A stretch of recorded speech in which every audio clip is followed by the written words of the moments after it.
Robi. Ini Kang Yudi adalah Gimana caranya supaya nggak menyebar? oke, siap. Bukan pembimbing sih Pak, lebih kepada diskusi kita dengan petani. Oke, siap. Mungkin nanti diskusi untuk Petani cabai maju terus lah. oke, siap. Yang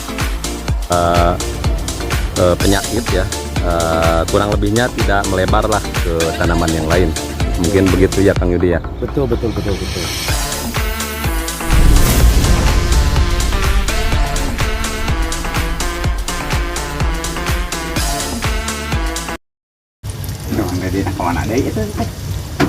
Kalau di kebun biasanya makanan-makanan organik itu selalu tersedia ya Bah ya.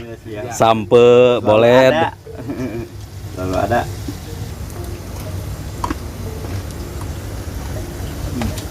Rasanya manis. Bah gaduh cabe sabaraha ribu Bah di dia? 13.000. 13.000, benar si Abah tuh. Bagus Bah lah. Kurang lebihnya kalau petani cabai itu income per kapitanya atau pendapatannya lumayan lah. Kalau misalkan kurang lebihnya di bulan-bulan ini harganya 20.000 lah. Jangan muluk-muluk ya Kang Yudi ya. Sekarang itu harga cabai itu mulai membaik. Dari mulai minggu-minggu kemarin itu udah naik sekitar 10%. Dan sekarang tuh udah 22.000 per kg di kebun ya Pak? Ya, siap. Kurang lebihnya ini Kang Yudi membimbing petani ini kurang lebihnya bisa membantu hitung-hitungan tanam, varietas yang baik, terus formulasi untuk obat dan pupuknya mungkin nanti bisa diinformasikan juga ya. Insya Allah. Bisa Untuk berbagi cerita lah. siap.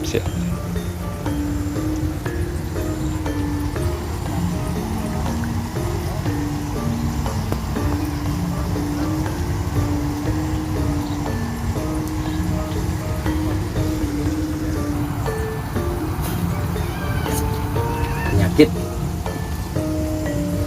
Oh, yang ini. Oke, tadi setelah di lapangan kita diskusi tentang penanganan layu fusarium ya. Di sini ada beberapa petani, di antaranya Kang Dede ya. Kang Dede punya cabainya berapa ribu Kang Dede? 5.500. 5.500. Tadi Abah berapa Bah? 13.000. Abah 13.000. Oke, mungkin ini jadi diskusi mungkin bermanfaat untuk para petani ya. Jadi mungkin Kang Asep atau mungkin nanti Kang Yudi bisa memberikan informasinya tentang penanganan layu fusarium ya. Mungkin bisa disampaikan sambil break ngagoreng sampe. Aduh, ini kalau ciri khasnya di kebon mah pasti ada goreng sampe nih. Betul. Kopi break bareng ngerokok. Betul. Oke Pak Asep, mungkin bisa disampaikan kepada Pak Dede. Jadi setelah kita amati di lapangan, kita menemukan setidaknya 3 jenis penyakit yang sedang menyerang tanaman ini. Memang dari awal kita juga sudah mengantisipasi untuk 3 penyakit itu. Dari awal kita sudah antisipasi, tapi tetap ada yang muncul. Karena kita juga mengatakan bahwa di awal kita tidak akan 100% bisa mengendalikan untuk penyakit ini. Jadi ada 3 penyakit yang kita tadi temukan di lapangan. 1, kita menemukan fusarium, kemudian kita juga menemukan layu bakteri, dan yang ketiga kita juga menemukan jamur Phytophthora capsicum. Dan untuk penanganan, mungkin kita akan lebih cenderung ke yang Phytophthora dulu, yang menyerang ke batang, kemudian biasa sih dia tadi ada 4 mungkin, tapi yang banyak ini ada yang di Phytophthora itu. Kita akan melakukan spray penyemprotan. Kita akan menggunakan fungisida yang kontak. Kita menggunakan interval 3-4 hari. Kemudian untuk layu fusarium kita juga akan menekan penyebarannya dengan cara sama, dengan cara menggunakan pestisida. Kita juga menggunakan pestisida yang kontak, juga yang sistemik. Itu kita interval nanti kita atur. Kemudian kita bakterinya juga kita akan masuk juga. sama intervalnya di 3 sampai 4 hari. Itu kita lakukan paling tidak dalam 3 atau 4 kali aplikasi. Nanti kita akan lihat dari 3 kali sampai 4 kali aplikasi itu kita akan lihat penyebarannya seperti apa. Nah, nanti kita juga akan ada penanganan lebih lanjut. Tapi ditentukan itu akan berubah ataupun berpindah ataupun secara pemilihan kelas pestisidanya berganti nanti setelah 3 atau 4 kali aplikasi. Apakah ini memang perlu dilakukan pergantian rotasi untuk pestisidanya, fungisidanya, ataukah itu kita akan lanjutkan? Itu masih kita amati, masih kita di tahap ini ya 3, 1 berarti 1, 2, 3 keempat baru kita akan menentukan pilihan apa yang harus kita lakukan. Tapi untuk saat ini 3 kali ini berarti 3 hari berarti 9 dalam kurun waktu 2 minggu ini kita akan melakukan pengendalian selama 2 minggu, berarti kurang lebih dalam 14 hari ini kita akan melakukan spray 3 kali sampai 4 kali itu minimal, dan kita disesuaikan dengan kondisi dan situasi yang bisa dilakukan. Mungkin untuk saat ini ya seperti itu, tapi nanti dikembalikan kepada petani masing-masing seperti apa. Siap. Ada tambahan Kang Yudi untuk Mungkin untuk penanganannya tadi mungkin sudah cukup gamblang dijelaskan oleh Kang Asep. Mungkin kami juga akan mengidentifikasi dulu setelah 3 atau 4 kali spray gitu selama 14 hari. Baru setelah itu kita akan melakukan tindakan apakah kita akan mengganti fungisida atau pestisidanya ataukah masih tetap seperti ini. Itu nanti kita tentukan setelah kita observasi dan diidentifikasi, dan itu akan lanjut atau tidaknya penanganannya untuk penanganannya menggunakan pestisida dan fungisidanya yang seperti yang tadi kita tidak bisa sebutkan mereknya ya Pak. Ya, seperti itulah kira-kira. Cukup mungkin sudah sangat jelas oleh Kang Asep.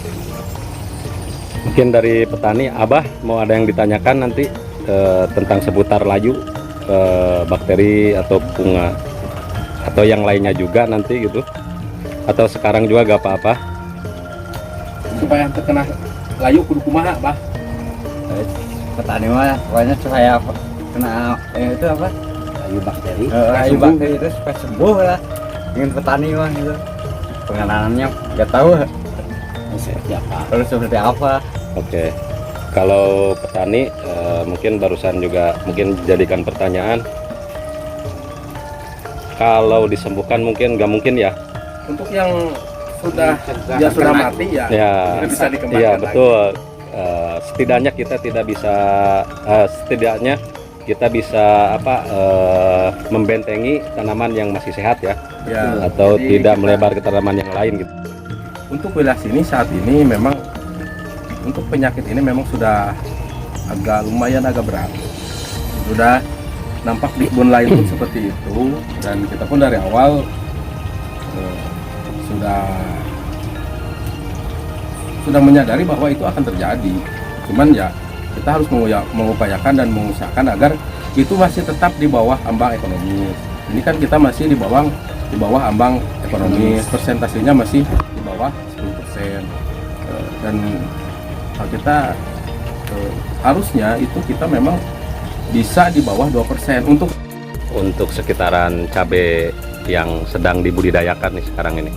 Ada pertanyaan saya, gimana caranya penyakit itu nggak datang? Nah, itu pertanyaan yang Luar itu biasa. pertanyaan yang sangat luar biasa, dan memang seharusnya seperti itu. Jadi bagaimana agar tidak datang penyakit, dan sekalipun datang kita tidak bisa menghentikan pergerakan mereka. Mereka makhluk hidup, mempunyai naluri dan punya kebutuhan. Apapun penyakit, apapun hama itu memang tidak bisa kita kendalikan sepenuhnya. Nah, kita mengupayakan bagaimana tanaman ini bisa tahan terhadap serangan mau baik dari hama ataupun penyakit, tidak mengganggu pada tanaman. Biarkan mereka ada, biarkan mereka hidup, tapi bagaimana agar tanaman kita pun tetap hidup, tetap baik, tidak bermasalah dengan itu. Itu yang sebetulnya harus kita lakukan di awal seperti itu, dan kita pun di sini memang melakukan seperti itu, tapi tetap kita harus menyadari bahwa tidak akan 100% untuk saat ini kondisi ini di sini untuk 1% tidak bisa. Bukan tidak mungkin, tapi untuk saat ini di sini memang agak berat untuk supaya 100% tidak ada muncul. Jadi ya kita akan kembalikan lagi ke teknik budidaya bahwa kita ini bertani bukannya sekedar menanam, bukannya sekedar mengupayakan agar dia berbuah lebat, menghasilkan, kemudian dia bisa memberikan kita keuntungan. Jauh sebelum itu kita pun harus memperhatikan bagaimana teknis budidaya itu sesuai dengan apa yang kita tanam. Kita di sini sedang menanam cabai, kita berupaya memberikan situasi dan kondisi yang memang sangat diinginkan sesuai dengan keinginan cabai itu yang memang harus kita pelajari. Memang tidak semudah itu, tidak semudah apa yang kita bicarakan. Itu perlu tahapan-tahapan dan kita pun terus belajar, terus mencoba, terus berusaha, dan ini akan jadi pelajaran bagi kami, bagi kita petani, bahwa tidak ada yang instan dalam pengendalian itu. Ini sudah terjadi, kita akan upayakan, tapi kita akan bertani kemudian hari supaya tidak terulang kembali, supaya tidak terjadi kembali, meminimalkan serangan ini terjadi. Nah, kita harus memperhatikan yang pertama itu adalah pengolahan lahan, tanah untuk mereka tumbuh, itu harus kita perhatikan, karena memang saat ini kita cenderung lebih mengabaikan untuk soil treatment atau perlakuan tanah itu memang kita sudah rendah. Satu itu, kedua di budidaya juga kita dalam pemilihan benih, kemudian juga dari pemeliharaan kita pemilihan dari penggunaan pupuk kandang. Tentu saja kita harus menggunakan dari awal, mulai dari pengolahan lahan, pemeliharaan lahan, terus kemudian pemilihan benih, pemilihan pestisida yang kita gunakan, penggunaan pupuk kandang pun harus yang baik, yang sudah bisa digunakan, karena ya saat ini memang kita masih abai dalam pemilihan pupuk kandang dan pemeliharaan tanah. Itu yang memang sahabat itu kita butuh waktu, ruang dan kesempatan yang berbeda tentu saja, karena memang mungkin ini hanya sekilas, hanya selayang pandang. Untuk lebih mendalam, lebih khususnya mungkin kita harus diskusikan dengan orang-orang ahli yang memang di bidangnya, di tanah, tentunya untuk tanah pertanian.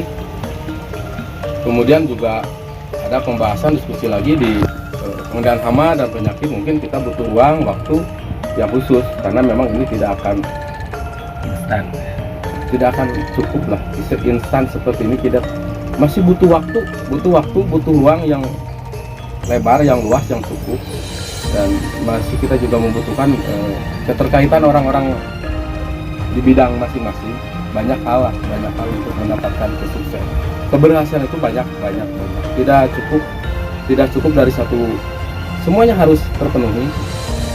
Itu harus terpenuhi. Tapi kembali lagi kita pertanyaannya ke petani, mau atau tidak melakukan tahapan-tahapan dari awal itu harus dikembalikan lagi. Kita bisa enggak, ada enggak kemauan kita itu, ada enggak kepedulian kita terhadap lingkungan, tanah, dan tanaman yang akan kita tanam.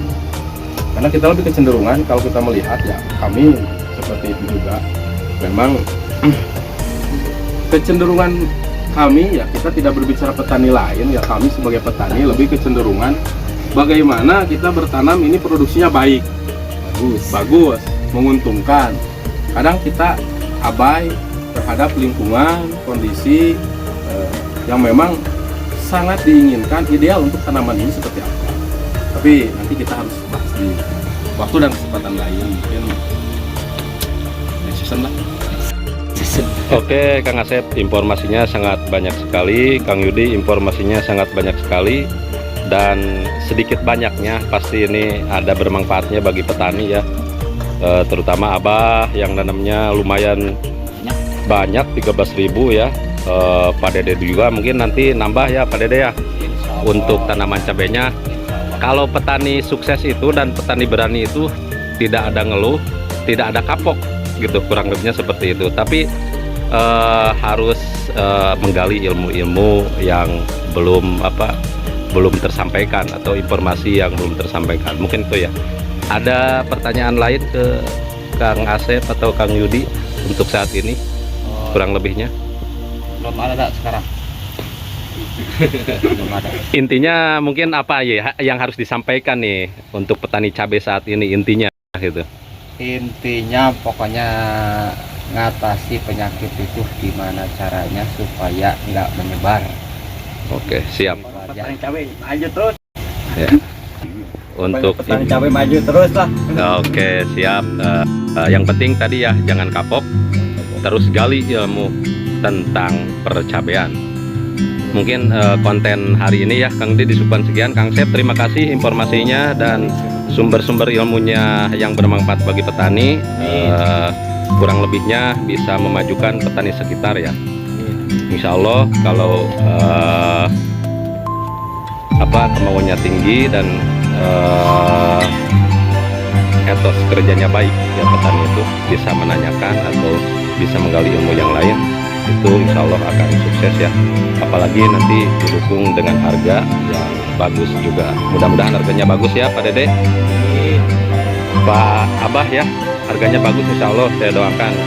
Kurang lebihnya nanti kita diskusi lagi tentang masalah percabean dan obat-obatan para suhu-suhu nih Kang Asep sama Kang Yudi.